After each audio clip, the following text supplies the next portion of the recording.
What is up everyone, today we're showcasing a lineup with Shadow Skuntank. I created this line yesterday on my Twitch live stream. I did 5 sets with it and gained 110 points, which brought me up all the way to 3202 rating, which would currently be on the front page of the leaderboard. So that's really cool. A team definitely works quite well, and Shadow Skuntank is just an absolute monster in the current meta. Beats Deoxys, beats Sableye, beats grass types, beats fairy types, so really good coverage. Also beats other ghost types and dark types as well. And I'm running it together with 2 other monstrous Pokemon as well, Sableye and Swampert. Purified Sableye, it's very important. You want that return, especially in a matchup like the one on screen right now. Return will hit Umbreon for very hard hitting damage. My Sableye is an XL variant as well. It's like level 47 or 48 or something. But if you can't afford that XL, just a regular level 41 works just fine. Actually, the regular level 41 is better in this Umbreon matchup because 2 returns would knock out because it has more attack than the XL variant. So here's where XL is kind of a little bit worse. But in general, I would definitely recommend the XL variant because you just have a little bit more bulk. But as again, the regular one would work just fine. And then Swampert, you know, it's just your standard mud-shot Hydro Cannon, Sludge Wave. Sludge Wave very important because this team does kind of struggle a little bit with, you know, Azumarill. Skuntank is okay, but the charge moves don't do any damage versus Azumarill. And Sableye, of course, gets one shot by Play Rough. Shot the Sludge Wave to hit Azu for super effective damage. Also does super effective damage versus Alolan Ninetales. We take it out, and they have Deoxys in the back, which we just crunch and take them out. That's a great game right there. Let's go on to the next one. All right, Registeel Lead. Very bad. You just always want to switch to Sableye. Sableye is your safe swap in this line. It's very rare you want to switch to Swampert. Actually, pretty much never, because Swampert can get hard countered by things like Altaria and grass types. They can just farm you down and sweep your team. That's not great. That's less common with Sableye. Like, the only things that can farm you down are Charmers, and even then you can get a return off and does massive damage, and you can farm them back with Skuntank. Anyway, this time a Swampert comes in. This is pretty good for me. I can take a Hydro, but just barely. And I get to another foul play before they get to their 3rd Hydro and decide to let it go. So we boot back, switch advantage. We get off another foul play versus Registeel. Problem is though, Registeel is like an insane Pokemon actually. Focus Blast will really hurt my Swampert, and this thing is still far out of range where a Hydro would knock him out. So this is still not looking amazing. They hit the Focus Blast, and that hurt. That really hurt. Maybe I should have shielded that. I'm gonna throw right here. I was kind of counting or keeping track of their energy by counting my own Mushots. I thought I would get there right now, and we actually end up seeing P-tying, and it also barely did knock out. So I'm actually gonna shoot this up. Arguably, I think this is a misplay. I had so much energy, I wanted to keep my Hydro Cannon, but if you lead Registeel, they probably have an answer to Swampert in the back. So I should have expected that, and it's not really that hard of an answer, luckily. But if I would have let my Swampert go, this would have been a very easy matchup, because I would have just gotten to 2 crunches versus Kofakrigis, would have to shield one of their moves, but now I'm just gonna die to 2 moves from the Kofakrigis before I can get to my 2 crunches, which is unfortunate. I can maybe still get to a Hydro with Swampert though. However, they also have the Registeel in the back, and they can potentially sacrificial swap their Registeel on the Hydro Cannon, but I just end up throwing right away because otherwise I would get Shadow Claw down. Luckily, they do not switch into the Registeel. Take out the Kofakrigis. Can we farm down the Registeel? We can, just barely. Get out of a horrible lead. That's amazing. Altaria Lead, also pretty tough actually. You know, Skuntank actually wins if you hit the crunch. Well, you have to burn a shield. Altaria wins every single shield scenario here, but they usually no shield to crunch. And what I do here most of the time is I shield up and I farm down with Skuntank. However, I actually know my opponent that I'm playing. This is one advantage of playing at like high rating. Well, it's an advantage, but also a disadvantage. A lot of the opponents you'll be playing are the same, you know? There's only so many people up there, so you end up facing the same opponents many times. And I know this opponent in particular always runs a line that's like very to Abomasnow, and I couldn't quite figure it out first, but I was expecting something like a Meganium Azumarill on the back. Well, clearly they also have a Stunfisk, so I didn't get the line completely, but I'm still expecting the Meganium. That's why I saved my Skuntank for that Meganium in particular. And they switch in their Stunfisk as well, which is great. I get off another foul play with Sableye, just barely, which is awesome. I am not entirely sure about the Meganium yet though, so I'm actually going to shield my Swampert for the Earthquake, because that would really hurt. I bring an Altaria. If I had quicker reflexes here, I would actually switch to Skuntank and farm it down. But since I already got some farm, I'm just gonna throw the Hydro instead. They bring in Meganium. They're gonna reach the Frenzy before I get to the Flamethrower, so I'm just gonna crunch to do a bunch of damage and put it in range where a Hydro Cannon will knock out. And they're gonna have to throw their move quite soon, or just farm them down. You've actually seen Pitai, which is beautiful. The Undercharge here, I'm just gonna get so much more Poison Jab damage. So this is really good for me. I know they're like 6 away or 5 away. I'm just gonna throw my Hydro Cannon right here. And the Stunfisk also should not be able to get to a move or an Earthquake. Even a Rock Slide won't. They will get to the Rock Slide. They won't get to the Earthquake though. And I just take this out with a Hydro. That is really, really nice. We hit the Hydro on this Stunfisk and it will die. There we go. GG's right there. All right, Medicham Lead. This is all right. I don't love this lead. I really don't love this lead. However, a lot of times there's like a Bastion in the back or a Stunfisk, and Swampert really, really loves that. I always play this matchup a little bit differently. What I would recommend though is to get off the crunch and then maybe shield. I don't know. You can play this. I've played this so many different ways. You can either shield it up. I don't think there's really a wrong way, because it really depends on what they have in the pack. A lot of the times the Medichams will actually end up shooting, and I just end up letting my Medicham or my Skuntank go down. But I would also recommend just go ahead hitting the crunch, no shooting their move, and then switching to Sableye. It also works. We lured out their Licky Tongue, and I'm kind of expecting a Stunfisk or a Bastion in the back. I end up making a mistake right here. I shield this move. I know I survived the Power Whip, and I get to the foul play still. I should not have shielded this move, because I know I'm not gonna get to another foul play before they reach their next Power Whip. So if I no shielded there, I would have either gotten switch or shield. But now, since I've shielded, I'm not getting shield advantage or switch advantage, you know? So this was a big misplay. I could have shielded there again, but I'm not too confident I can beat this without, you know, when I go shields down. So, but I'm gonna have to go shields down anyway. But at least we get some energy on this Skuntank. If they bring in the Medi again, I can crunch it. I go for a Flamethrower right here. I really shield it, to be honest. This is good because this brings it in range where 2 Hydros or well, if they no shield it, that 1 Hydro would have knocked out. Now I need 2 Hydros, which is still fine. They bring in the Medi. I go for the Hydro Cannon right here. This knocks out the Medi. Stunfisk comes in. Earthquake will really, really hurt me though. And I think with the Mud Shots, it might knock me out. But it will be very, very close. It will be very, very close. I go for the Earthquake. Can I get to 2 Hydros? Unfortunately, I can't, so I don't even throw it. And it's game over right there. Well played by my opponent. If I would have saved a shield there with my Sableye versus Licky Tongue, I would have definitely won this game. But it's a big misplay by me, but that is all right. We just move on to the next game, which is another Altaria Lead. It's another Altaria Lead, and now I'm gonna play it out as I usually do. I hit 1 crunch, and I'm just gonna farm it down with my Skuntank. So I would usually play it.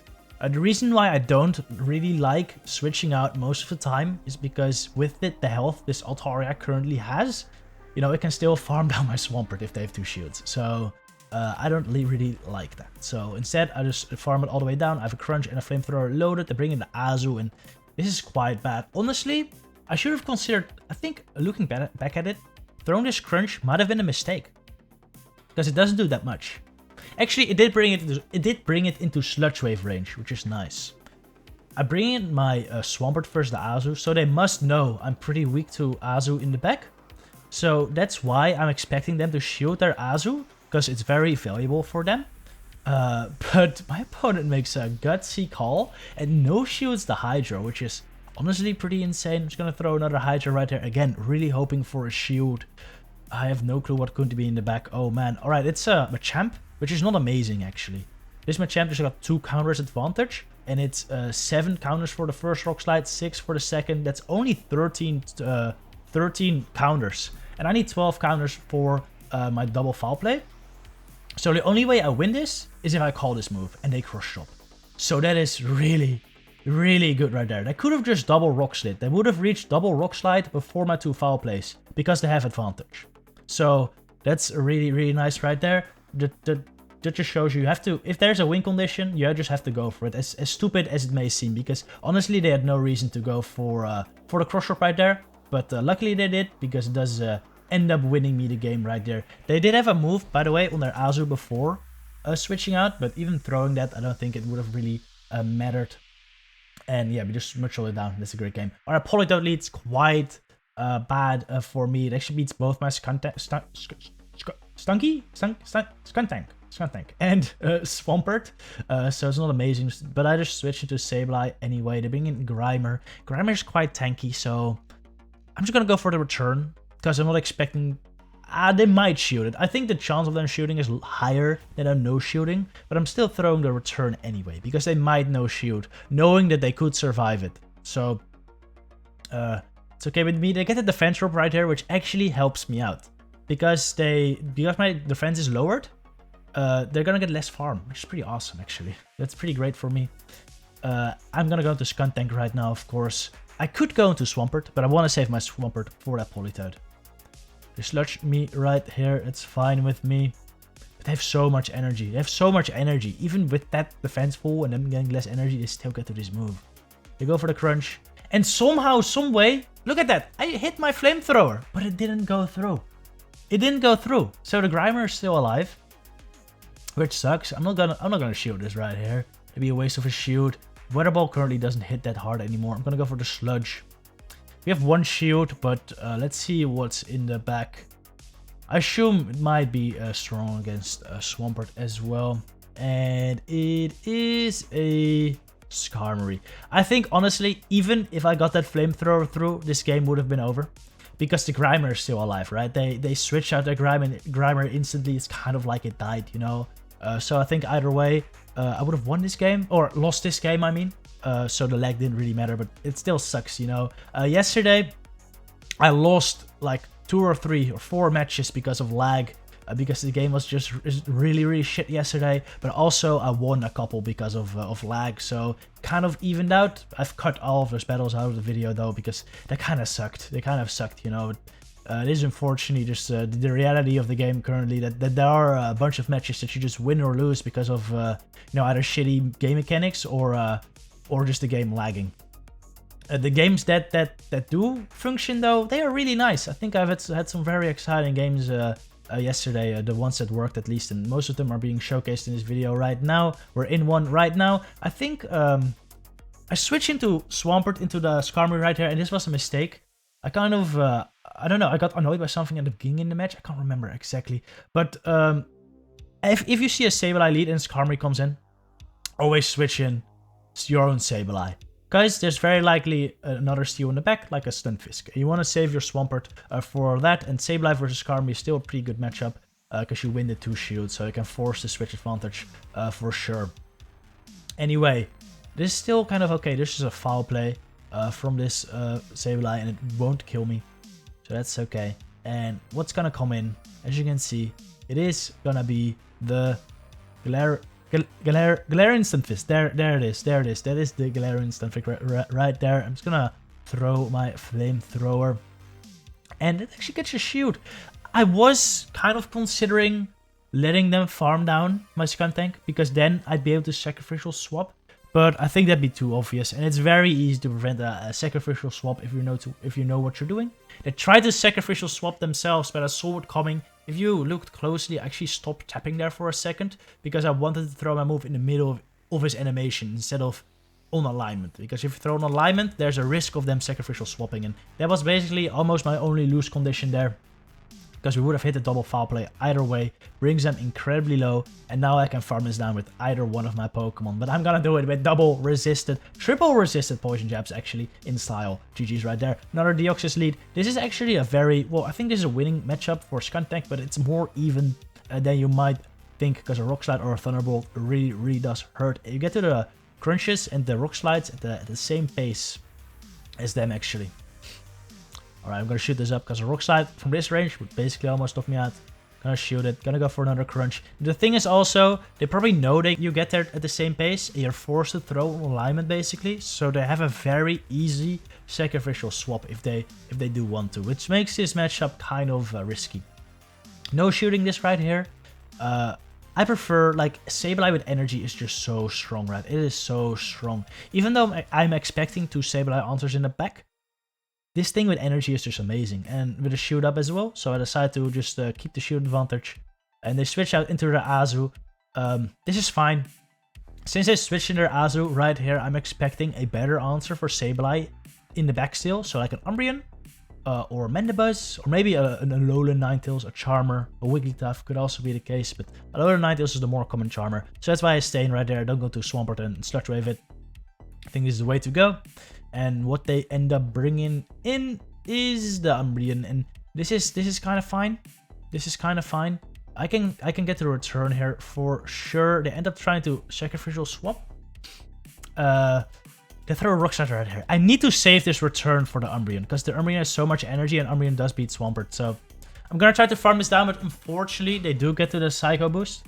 I think looking back at this, I should have maybe thrown the Hydro before that, because I don't think 2 Foul Plays knock out my Swampert. I'm not entirely sure about that actually. I think it doesn't, and I need to hit 2 Hydros here. If I don't hit 2 Hydros here, I lose. And they get Foul Play right here, and they get to another Foul Play right there. And this return just unfortunately just barely doesn't knock out the Umbreon, so this is it's a good game right there. Very, very close. I think I could have played that a little more optimally if I had maybe Hydroed the Deoxys. I think I would have been very close to getting another Hydro off versus Umbreon. Anyway, another Medicham Lead. Let's see how I play it out this time. I always play it out differently. My opponent this time actually decides to switch out, and I got kind of lucky right there. As you could see, they switched out Under Crunch. I tapped it. It didn't fire. It didn't fire, which really sucks. It's a very annoying bug in the game currently. I mean, I threw my move anyway, so I'm not sure if it really mattered. But I was able to go for the Flamethrower there. They might have no shield to Crunch if I threw it immediately, so I guess that did kind of help me out there. But I'm sure that has happened to my opponents many times before. But yeah, it's a very annoying bug. You know, it really makes sacrificial swapping way less of a useful strategy, because those refunds just happen so often. It really sucks. It really sucks. But you know, I guess I'll just have to take it in this game. Anyway, I get off another Hydro right here. Since they switched in Stunfisk versus Skuntank, I'm expecting a Bastion in the back. This is Medicham Double Steel, very common line. I don't want to waste my Hydro on this Medicham in that case. I'm just going to keep it for the Bastion potentially. And, well, here it is. Here it is. And they'll still have a Hydro in the back, so that's quite nice. This is a pretty even matchup, actually. Especially if this is a non-XL Bastion. I'm not sure if it is or isn't. I know, again, this is another opponent, I know. I didn't know his line, but I know he doesn't have many XL Pokemon. So I was kind of expecting this to be like a non-XL Bastion, but again, I'm not sure. But as you're gonna see, Sableye, 3 Foul Plays, basically knocks out this thing. They're gonna have to shield if they want to preserve the Bastion, but they end up no shielding.